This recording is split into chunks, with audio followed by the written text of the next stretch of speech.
सांसों के तार में दिल में बसा लो,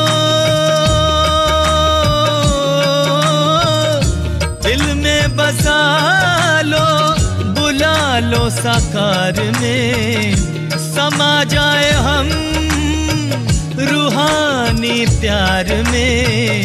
पधारो पधारो पधारो पधारो जी, पधारो पधारो पधारो पधारो जी। ओ मोरे शिव साजन गुले गुलजार में, गुले गुलजार में, गुले गुलजार में, गुले गुलजार में, गुले गुलजार में, गुले गुलजार में।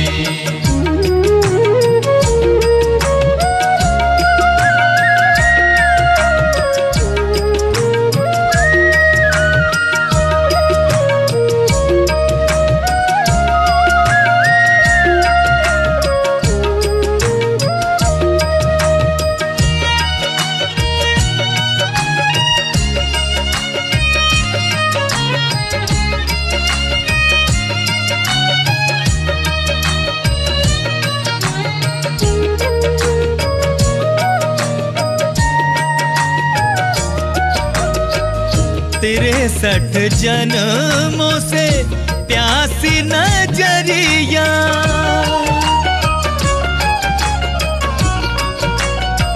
हाँ अब जाके पाया है शिव सावरिया।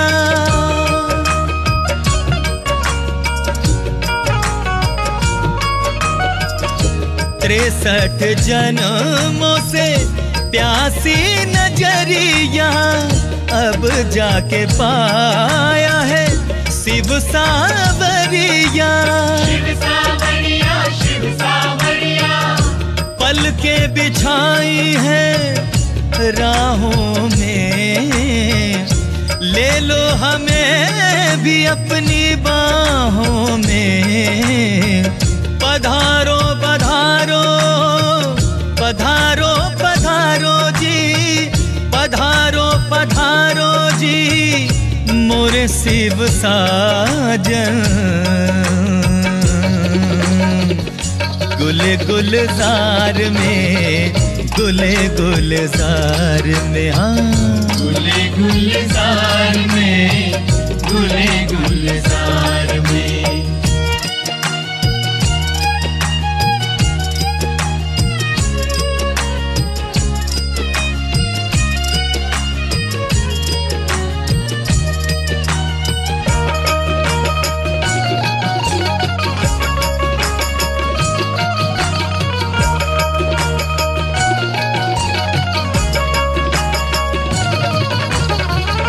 तड़पा गई हमें आपकी जुदाई,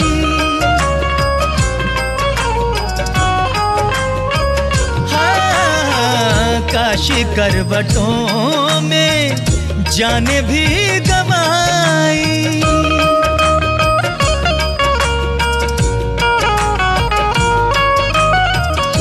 तड़पा गई हमें आपकी जुदाई, काशी करवटों में जाने भी गवाई।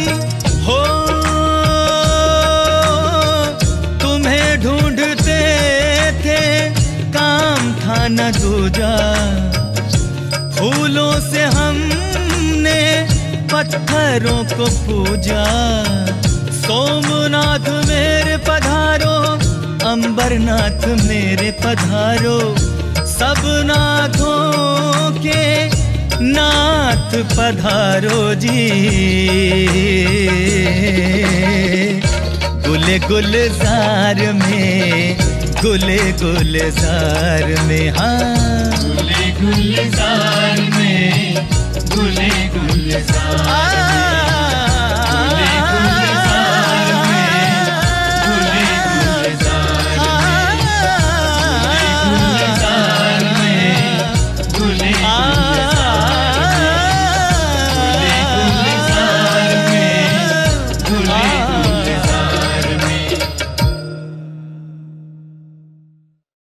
ओम शांति। परमात्मा याद, मन का भटकना, बुद्धि का विचलित होना अपने आप मिटा देती है, क्योंकि जब शांति, सुख, आनंद और प्रेम के लिए आत्मा को भिन्न भिन्न सहारे चाहिए तो मन भटकता है।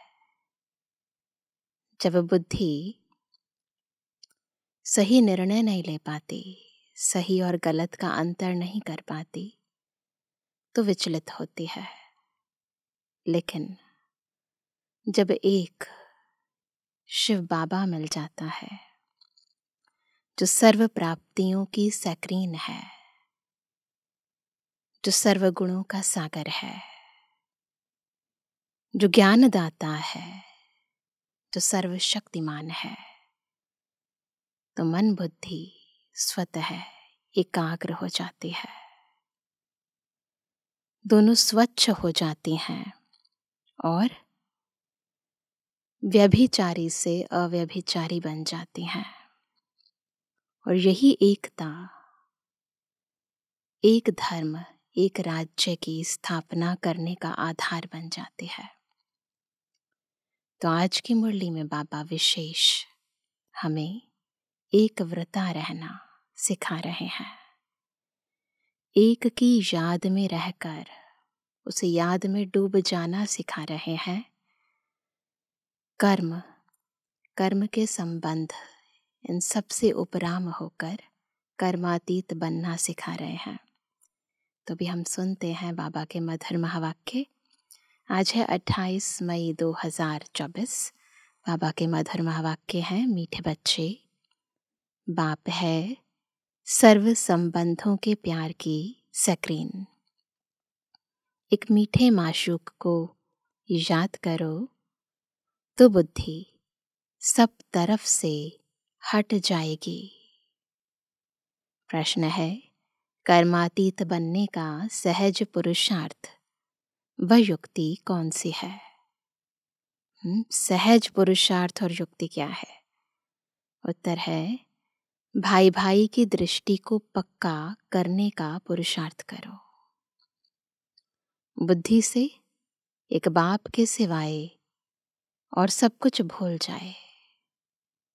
कोई भी देहधारी संबंध याद न आए, तब कर्मातीत बनेंगे।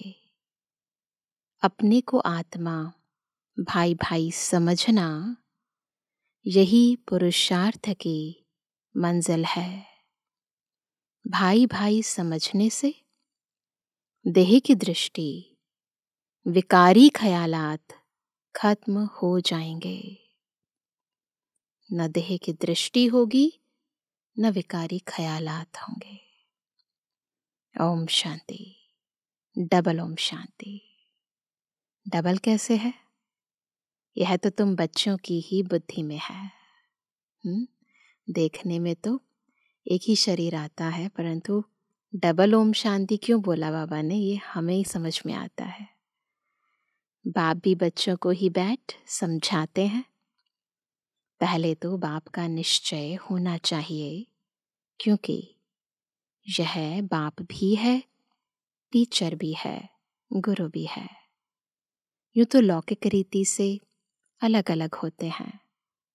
टीचर जवानी में किया जाता है, गुरु 60 वर्ष की आयु के बाद करते हैं। यह तो जब आते हैं तीनों ही इकट्ठी सर्विस करते हैं, पर शिव बाबा जब आते हैं तीनों सेवाएं इकट्ठी करते हैं। बाप बन के पालना देते हैं, टीचर बन के शिक्षाएं देते हैं, सतगुरु बन के वरदान लुटाते हैं। कहते हैं छोटे बड़े सब पढ़ सकते हैं। बच्चों की ब्रेन अच्छी फ्रेश होती है, विकारी ख्यालात नहीं होते, तो बुद्धि ब्रेन बहुत अच्छा होता है, प्योर होता है। यह तो बच्चे समझ गए, छोटे बड़े सब जीव की आत्मा जरूर है तो सब आत्मा। आत्मा जीव में प्रवेश करती है। आत्मा और जीव में फर्क तो है ना, है ना? सोल और बॉडी में, ह्यूमन और बीइंग में रात दिन का अंतर है। यहाँ तुम बच्चों को आत्मा और परमात्मा का ज्ञान दिया जाता है। आत्मा तो अविनाशी है, बाकी शरीर यहाँ भ्रष्टाचार से पैदा होता है, विकारों से पैदा होता है। वहाँ तो सतयुग में भ्रष्टाचार का नाम ही नहीं होता। होने की तो बात अलग हो गई, नाम भी नहीं होता। गाया जाता है संपूर्ण निर्विकारी दुनिया। श्रेष्ठाचारी और भ्रष्टाचारी अक्षर है ना, कंट्रास्ट के अक्षर है ना। यह सब बातें बाप ही समझाते हैं। बच्चों को सिर्फ यह पक्का निश्चय हो जाए। क्या निश्चय रखना है? कि हम आत्माओं का बाप हमको पढ़ाते हैं। बाप आते ही हैं पुरुषोत्तम संगम युग पर। तो इससे सिद्ध होता है कनिष्ठ से पुरुषोत्तम बनाते हैं। यह दुनिया ही कनिष्ठ तमो प्रधान है। बाबा तमो प्रधान दुनिया में आते हैं, कनिष्ठ की दुनिया में आते हैं। किस लिए? तमो प्रधान से सत्व प्रधान बनाने, है ना? कनिष्ठ से पुरुषोत्तम बनाने, परिवर्तन करने। इसलिए बाबा इस दुनिया में आते हैं। इसको रौरव नर्क कहा जाता है, जिसका वर्णन गरुड़ पुराण में है। अब हमको वापस जाना है, इसलिए अपने को आत्मा समझो। बाप आए हैं लेने लिए, हम भाई भाई हैं। यह पक्का निश्चय कर लो। यह देह तो रहेगी नहीं, फिर विकार की दृष्टि खलास हो जाएगी, है ना? ये जो विकार की दृष्टि है, इसका कारण ये देह ही तो है। अब देह ही नहीं रहेगी तो फिर विकार की दृष्टि कहाँ से होगी? यह है बड़ी मंजिल, ये अंतर समझना और विनाशी देह को उसी नज़र से देखना ना। ये कैसे तमो प्रधान देह है, विनाशी देह है, भ्रष्टाचार से उत्पन्न देह है। तो देह से बुद्धि निकली और हम आत्मा भाई भाई हैं, तो आत्मा और आत्मा के बीच में विकार की दृष्टि तो हो ही नहीं सकती। फिर विकार की दृष्टि खलास हो जाएगी। यह है बड़ी मंजिल। इस मंजिल पर बहुत थोड़े पहुंच सकते हैं। मेहनत है। पिछाड़ी में कोई भी चीज़ याद न आए, इसको कहा जाता है कर्मातीत अवस्था। अभी से ही ये प्रैक्टिस करनी शुरू कर देनी चाहिए। कोई भी चीज़ याद ना आए, कोई काम करें डिटैचमेंट के साथ, निवृत्त भाव के साथ। बाबा करा रहा है, बाबा का है। अभी से ही कर्मों से, कर्म संबंधों से अलग होना शुरू करेंगे, प्रैक्टिस शुरू करेंगे, तब अंत में कर्मातीत स्थिति होगी। यह देह भी विनाशी है, इससे भी ममत्व निकल जाए। पुराने संबंध में ममत्व नहीं रखना है, अब तो नए संबंध में जाना है। पुराना आसुरी संबंध स्त्री पुरुष का कितना छीछी है। बाप कहते हैं अपने को आत्मा समझो। अब वापस जाना है। आत्मा आत्मा समझते रहेंगे तो फिर शरीर का भान नहीं रहेगा। बार बार एक दूसरे को उसी नज़र से देखते रहेंगे तो बिल्कुल शरीर का भान ही खत्म होना शुरू हो जाएगा। स्त्री पुरुष की कशिश निकल जाएगी। लिखा हुआ भी है, अंत काल जो स्त्री से मरे, ऐसे चिंतन में जो मरे, है ना, वैसी योनि प्राप्त करते हैं। इसलिए कहते हैं अंतकाल गंगाजल मुख में हो, श्री कृष्ण की याद हो। ना बहुत सारे गायन शास्त्रों में लिखे हुए हैं कि अंत को सुहेली कैसे बनाना है ना। हमारा जो अंतिम समय है, अंतिम घड़ियां हैं, उसमें हमें क्या करना है ताकि हमें अगला जन्म जो मिले वो श्रेष्ठ मिले, उत्तम मिले। उसके लिए बहुत सारी बातें हमारे शास्त्रों में लिखी गई हैं। तो बाबा हमें अभी से ये प्रैक्टिस कराते हैं कि हमें एक को कैसे याद करना है, आत्मिक दृष्टि कैसे परिपक्व बनानी है। भक्ति मार्ग में तो श्री कृष्ण की याद रहती है। श्री कृष्ण भगवानुवाच कह देते हैं श्रीमद् भगवद गीता में भी। यहाँ तो बाप कहते हैं देह को भी याद नहीं करना है। जो सबसे नजदीक है ना मुझे आत्मा के, इसको भी याद नहीं करना है। तो श्री कृष्ण को तो अलग बात हो गई। अपने को आत्मा समझो और सब तरफ से दिल हटाते जाओ। सभी संबंधों का प्यार एक में जैसे सैक्रीन हो जाता है। सैक्रीन कितनी मीठी होती है, एक बूंद ना में बहुत ज़्यादा मीठी होती है। वो नहीं खा सकते आप, टॉफीज में होती है ना सैक्रीन। तो एक में जैसे सैक्रीन हो जाता है, सबका मीठा और फिर सबका माशूक भी है। माशूक एक ही है, परंतु भक्ति मार्ग में नाम कितने रख दिए हैं। भक्ति का विस्तार बहुत है। यज्ञ, तप, दान, तीर्थ, व्रत करना, शास्त्र पढ़ना, ये सब भक्ति की सामग्री है। ज्ञान की सामग्री तो कुछ भी है नहीं। यह भी तुम नोट करते हो समझाने के लिए। बाकी तुम्हारे कागज आदि कुछ भी रहेंगे नहीं। बाप समझाते हैं, बच्चे तुम शांति धाम से आए थे, शांत ही थे। जब ऊपर से आए थे तो आत्मा बिल्कुल शांत थी। शांति के सागर से तुम शांति का, पवित्रता का वर्षा लेते हो। अभी तुम वर्षा ले रहे हो ना, वर्षा ले रहे हैं ना बाबा से, शांति का, सुख का, आनंद का, पवित्रता का, शक्तियों का। ज्ञान भी ले रहे हो, है ना। स्टेटस सामने खड़ा है, एम ऑब्जेक्ट सामने खड़ी है।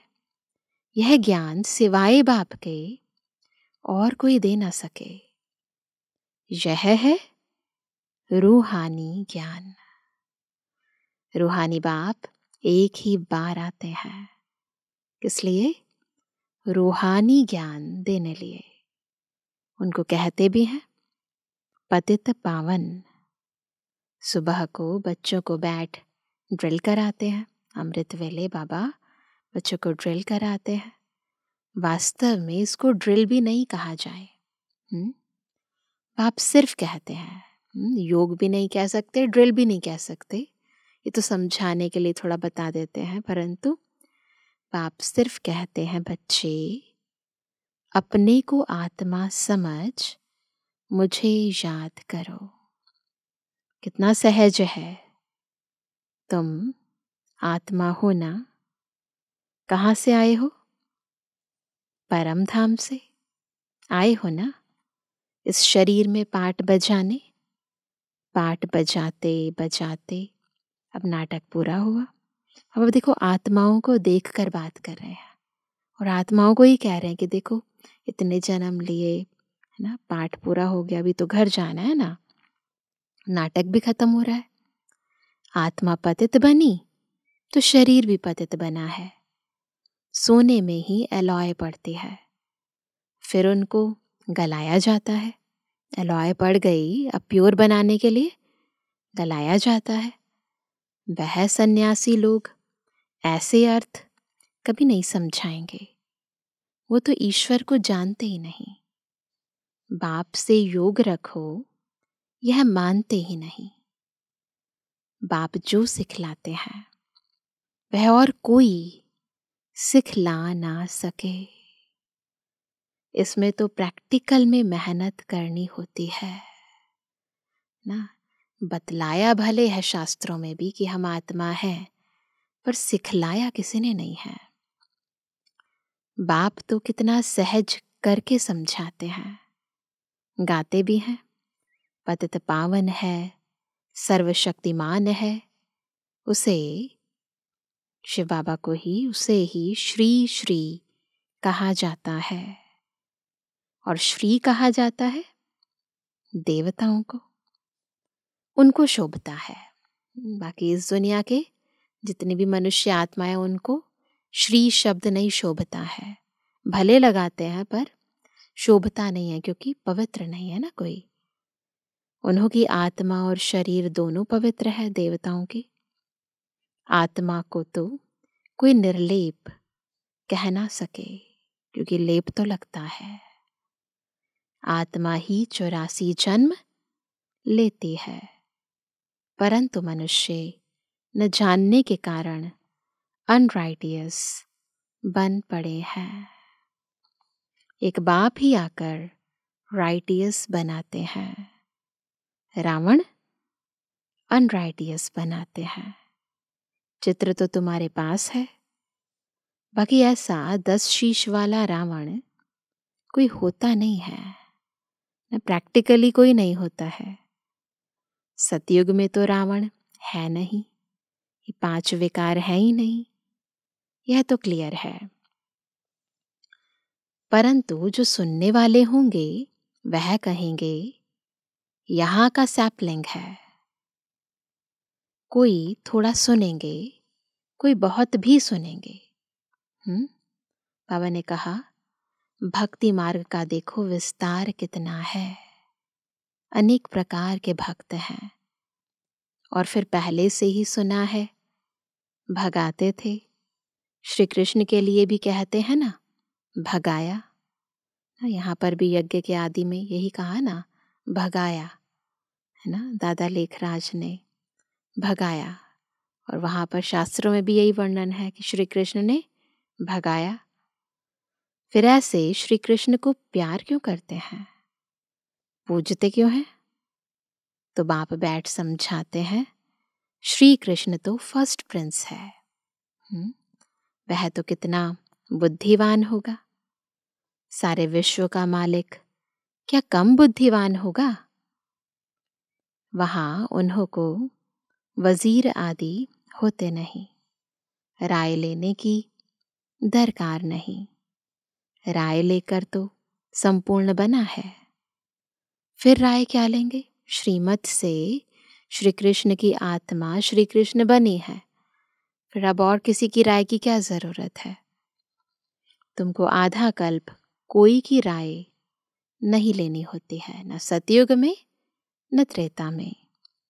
स्वर्ग और नर्क का नाम भी सुना है, यह तो स्वर्ग हो न सके। ये दुनिया, ये तो स्वर्ग नहीं है ना। पत्थर बुद्धि हैं जो समझते हैं यहाँ हमको धन है, महल आदि सब है, यही स्वर्ग है। नहीं, पत्थर बुद्धि है, ये स्वर्ग कैसे हो सकता है? परंतु तुम जानते हो स्वर्ग तो है नई दुनिया। स्वर्ग में तो सब सदगति में होते हैं। स्वर्ग और नर्क इकट्ठा थोड़ी होगा। नहीं, कहते ना यहाँ जिनके पास महल है वो स्वर्ग में है, जो झोपड़पट्टी में है, गरीब है, वो नर्क में है। अब दोनों इकट्ठा कैसे होगा? पॉसिबल नहीं है ना।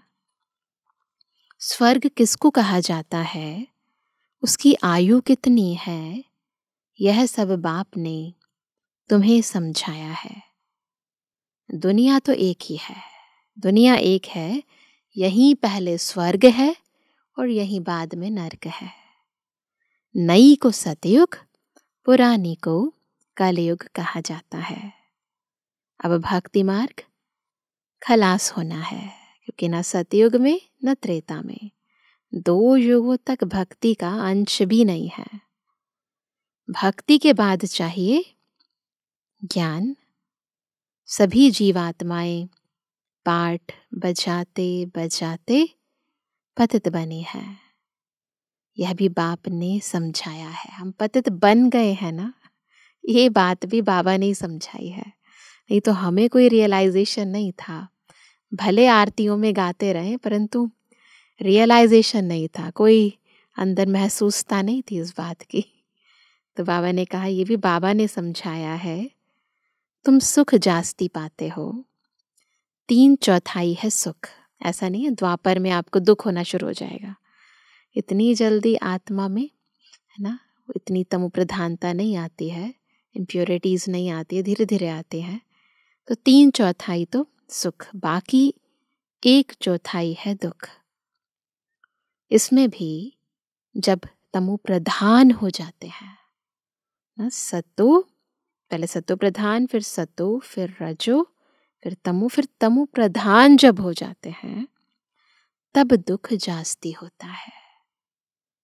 आधा आधा हो तो मजा ही कैसा हो, 50-50% में तो मजे नहीं हो ना।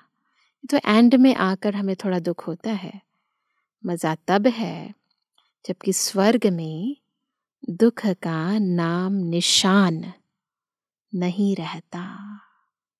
तब तो स्वर्ग को सब याद करते हैं। क्यों याद करते हैं? दुख का ना नाम है ना निशान है। नई दुनिया और पुरानी दुनिया का यह बेहद का खेल है ना, ये बेहद का खेल है, बेहद आत्माओं का खेल है जिसको कोई जान नहीं सकता। खेल चल रहा है, खिलाड़ी भी नहीं जानते कि हम खेल कर रहे हैं। बाप भारतवासियों को ही समझाते हैं, बाकी जो सब हैं वह आधा कल्प में ही आते हैं। आधा कल्प में हो सिर्फ तुम सूर्यवंशी चंद्रवंशी, तुम पवित्र रहते हो, इसलिए तुम्हारी आयु बड़ी रहती है। और दुनिया भी नई है, वहां एवरीथिंग न्यू है। अनाज, पानी, धरनी आदि सब नया, बिल्कुल न्यू ब्रांड। आगे चलकर तुम बच्चों को सब साक्षात्कार कराते रहेंगे कि ऐसे ऐसे होगा। स्पेशली अंत के समय में बाबा बहुत साक्षात्कार कराएंगे बच्चों को। शुरू में भी हुए, फिर पिछाड़ी में भी होने चाहिए। नजदीक आएंगे तो खुशी होती रहेगी। जितना जितना अपने मन बुद्धि से प्योरिटी का लेवल बढ़ता जाता है तो मन बुद्धि से समीप आते जाते हैं ना, तो खुशी होती जाती है। बिल्कुल ऐसा लगता है कि बस पहुंचे के पहुंचे।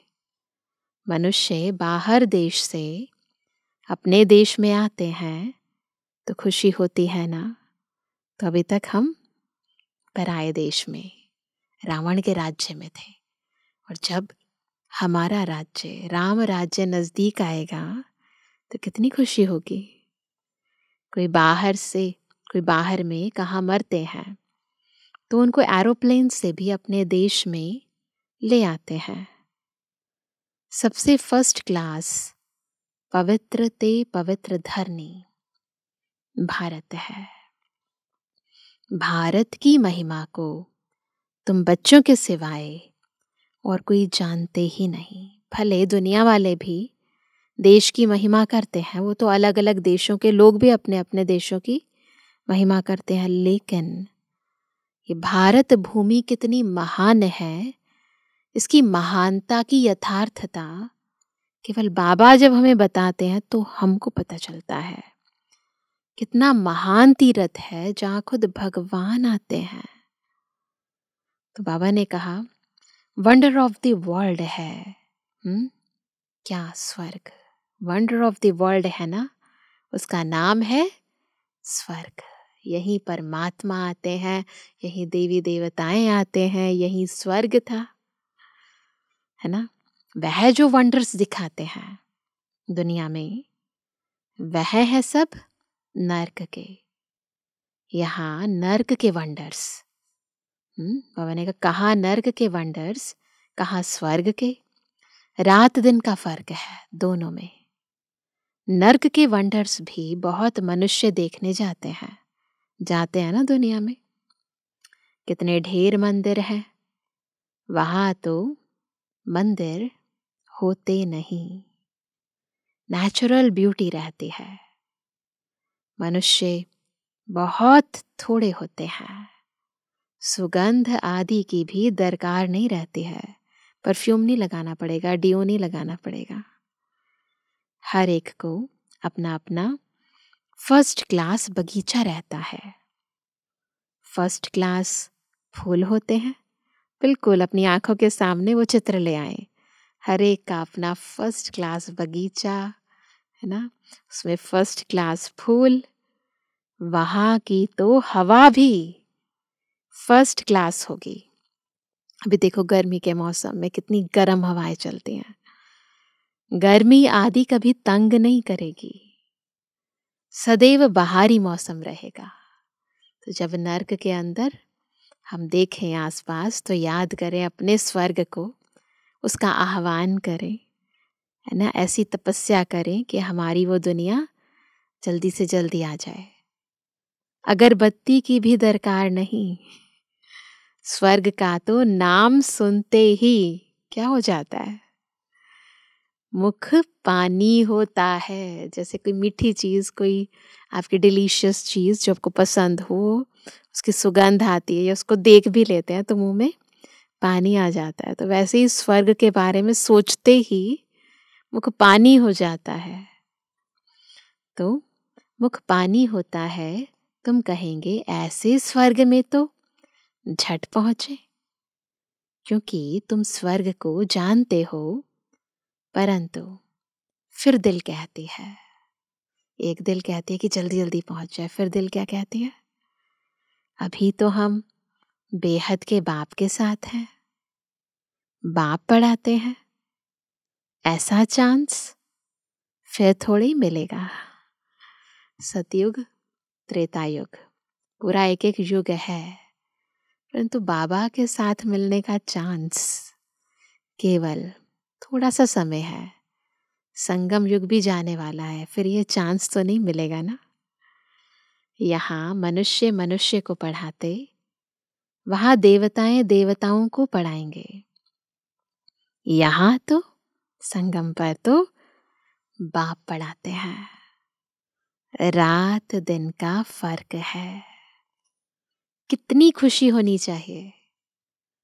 84 जन्म भी तुमने लिए हैं। तुम ही वर्ल्ड की हिस्ट्री ज्योग्राफी को जानते हो कि हमने तो अनेक बार यह राज्य लिया, फिर रावण राज्य में आए।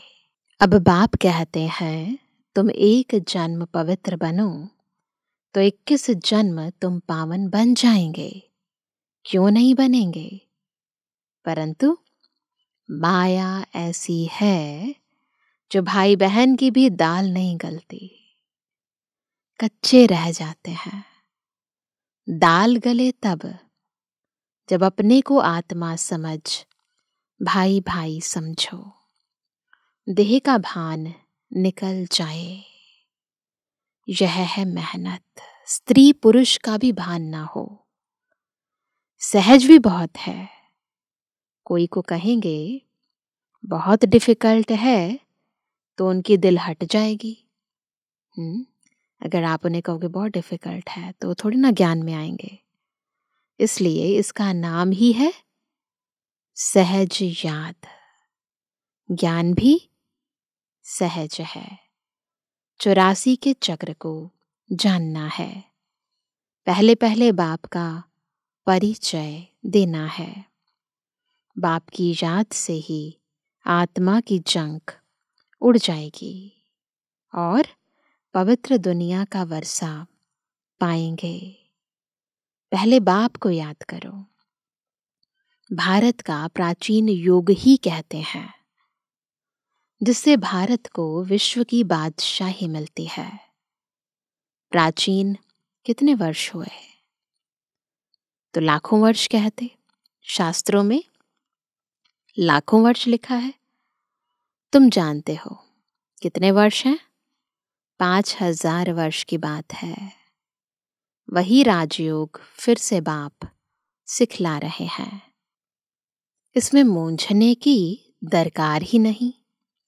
पूछा जाता है तुम आत्माओं का निवास स्थान कहाँ है, तो कहेंगे हमारा निवास स्थान भ्रुकुटी है। तो आत्मा को ही देखना पड़े। यह ज्ञान तुमको अभी मिलता है, फिर वहां ज्ञान की दरकार ही नहीं रहेगी। मुक्ति जीवन मुक्ति को पा लिया, खलास। मुक्ति वाले भी अपने समय पर जीवन मुक्ति में आकर सुख पाएंगे, क्योंकि पहला जन्म प्रत्येक आत्मा का जीवन मुक्त स्थिति का होता है, क्योंकि अभी कर्म बंधनों में नहीं है आत्मा। सब जीवन मुक्ति में आते हैं, वाया मुक्ति। यहां से जाएंगे, कहाँ जाएंगे? पहले शांति धाम। और कोई दुनिया है नहीं। ड्रामानुसार सबको वापस जाना ही है। विनाश की तैयारियां हो रही हैं। इतना खर्चा कर बॉम्ब्स बनाते हैं, तैयारी कर रहे हैं ना, सो रखने के लिए थोड़ी बनाते हैं। बारूद है ही विनाश के लिए। सतयुग त्रेता में यह चीजें होती नहीं है ना। वो तो नई दुनिया है, पुरानी दुनिया का विनाश किया जाता है, तो उसके लिए ये चीजें बनाई जाती हैं। अब 84 जन्म पूरे हुए, हम यह शरीर छोड़ घर जाएंगे। दीपमाला पर सब नए नए अच्छे अच्छे कपड़े पहनते हैं ना। तुम आत्मा भी नई बनती हो। सतयुग में कॉरोनेशन डे ही दीपावली है, तो फिर बाबा कहते हैं कि आत्मा ही नहीं बन जाती है उस समय, यानी आत्मा की ज्योति जग जाती है। यह है बेहद की बात। आत्मा पवित्र बनने से शरीर भी फर्स्ट क्लास मिलता है। तो दीपावली पर नए नए कपड़े पहनते हैं, तो हम जब रियल दीपावली होगी तो आत्मा भी नई होगी और देह भी नई होगी। इस समय आर्टिफिशियल फैशन करते हैं, पाउडर आदि लगाकर खूबसूरत बन जाते हैं। वहां होगा ये मेकअप का सामान। वहां तो नेचुरल ब्यूटी होती है। आत्मा एवर ब्यूटीफुल बन जाती है। यह तो तुम समझते हो। एवर ब्यूटीफुल आत्मा कैसी होती है? जो थी आत्माएं वही समझती है ना। स्कूल में सब एक जैसे नहीं होते। तुम भी पुरुषार्थ करते हो हम ऐसा लक्ष्मी नारायण बने, परंतु सब एक समान तो नहीं बन सकते ना। लक्ष्य तो सबका एक ही है। यह है तुम्हारा ईश्वरीय कुल। फिर होता है सूर्यवंशी चंद्रवंशी घराना।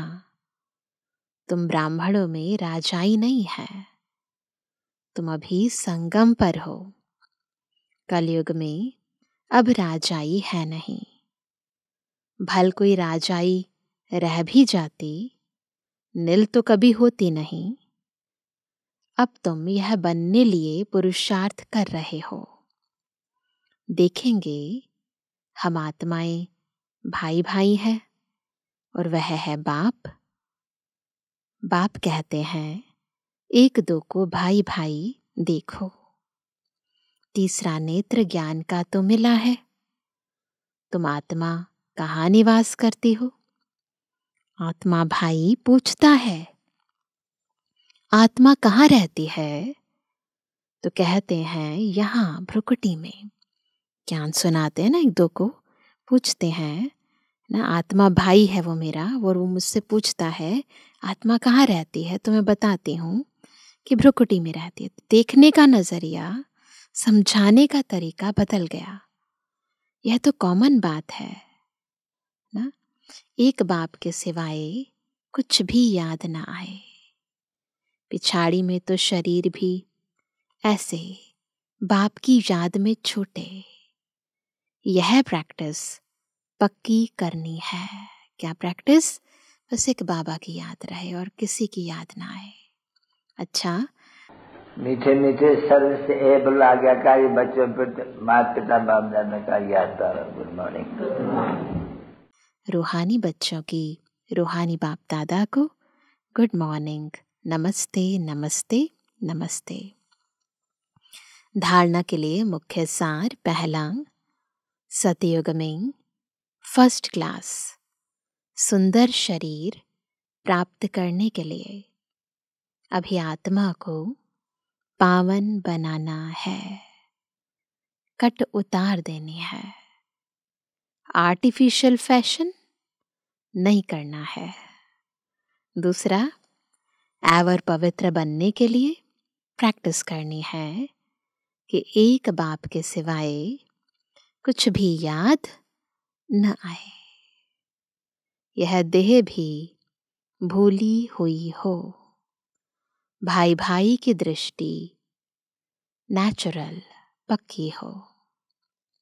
वरदान है, शुभ भावना शुभ कामना के सहयोग से आत्माओं को परिवर्तन करने वाले सफलता संपन्न भव।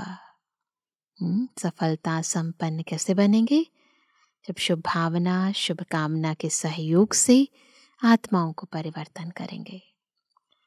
जब किसी भी कार्य में सर्व ब्राह्मण बच्चे संगठित रूप में अपने मन की शुभ भावनाओं और शुभ कामनाओं का सहयोग देते हैं, तो इस सहयोग से वायुमंडल का किला बन जाता है, जो आत्माओं को परिवर्तन कर लेता है।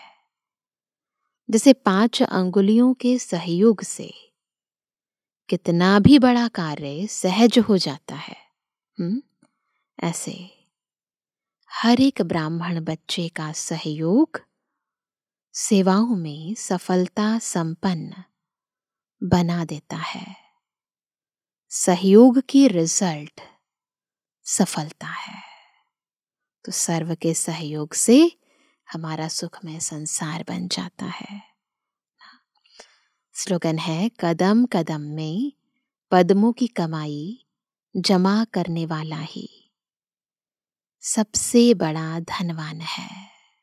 हर कदम में जब हम बाबा को याद करते हैं, हर श्वास में, हर संकल्प में, हर पल बाबा को याद करते हैं, तो सबसे धनवान बन जाते हैं, रिचेस्ट इन द वर्ल्ड बन जाते हैं, है ना। तो आज जो बाबा ने मुरली में कहा, एक के सिवाय और किसी की भी याद ना आए, ये देह भी याद ना आए, ना दुनिया भी याद ना आए, कुछ भी नहीं, बस मैं आत्मा, मेरा बाबा, कोई भी नहीं। यही समझकर चलेंगे, ये घड़ी मेरी अंतिम घड़ी है और अंत मते सुगति अच्छी हो, सुहेली हो, उसके लिए मुझे बस एक बाबा की याद में रहना है। तो जब ये समझकर अभ्यास करेंगे तो बस अंत के अंदर अपनी अल्टीमेट स्थिति तक पहुंच जाएंगे। अच्छा, ओम शांति।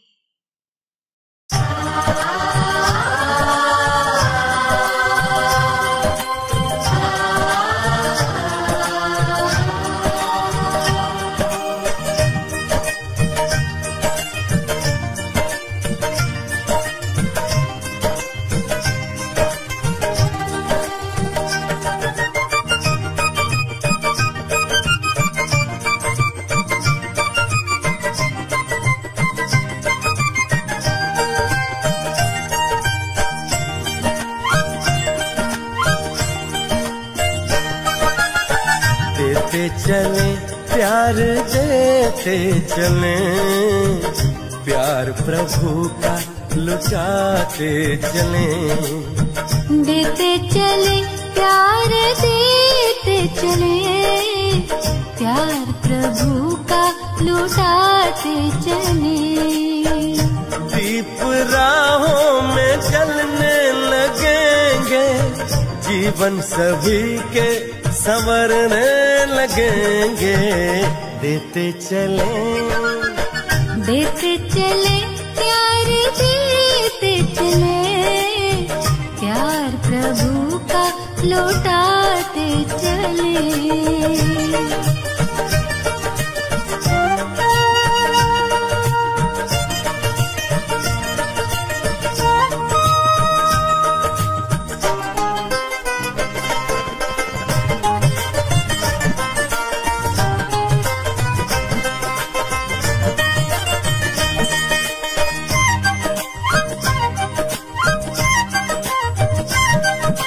निर्मल सी मुस्कानों से जग शीतल हो जाएगा, स्नेह भरे दो बोलों से पत्थर पानी हो जाएगा। निर्मल सी मुस्कानों से जग शीतल हो जाएगा, स्नेह भरे दो बोलों से पत्थर पानी हो जाएगा। ईश्वर की पहचान बने, प्यार प्रभु का लुटाते चले। ईश्वर की पहचान बने, प्यार प्रभु का लुटाते चले। दीप राहों में जलने लगेंगे, जीवन सभी के संवरने लगेंगे। देते चले प्यार देते चले, प्यार प्रभु का लौटाते चले।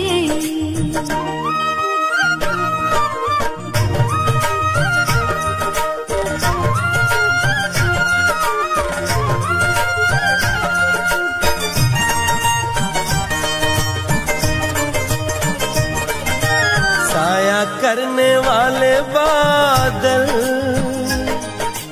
सिर पर धूप संभाले हैं, खींच के बेखारे जल से मधुर मेह बरसाए हैं। साया करने वाले बादल सिर पर धूप संभाले हैं, खींच के बेखारे जल से मधुर मेह बरसाए हैं। सुख सागर की लहरें बने, प्यार प्रभु का लुटाते चले। सुख सागर की लहरें बने, प्यार प्रभु का लुटाते चले। दीप राहों में जलने लगेंगे, जीवन सभी के संवरने लगेंगे। देते चले प्यार देते चले, प्यार प्रभु का लुटाते चले। प्यार प्रभु का लुटाते चले, प्यार प्रभु का लुटाते चले। प्यार प्रभु का लुटाते चले, प्यार प्रभु का लुटाते चले। प्यार प्रभु का लुटाते चले।